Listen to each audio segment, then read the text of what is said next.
क्या आपको लगता है कि आपके अंदर छिपी शक्ति अभी भी जागने का इंतजार कर रही है?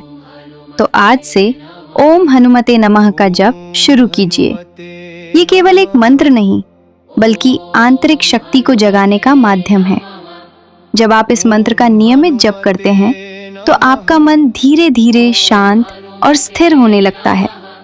डर और नकारात्मक विचार दूर होने लगते हैं और आत्मविश्वास मजबूत बनता है। हनुमान जी की कृपा से व्यक्ति के अंदर साहस, निर्णय लेने की क्षमता और सकारात्मक ऊर्जा बढ़ती है। अगर आप तनाव, असुरक्षा या जीवन में उलझन महसूस कर रहे हैं, तो ये मंत्र आपके लिए अत्यंत प्रभावी साबित हो सकता है।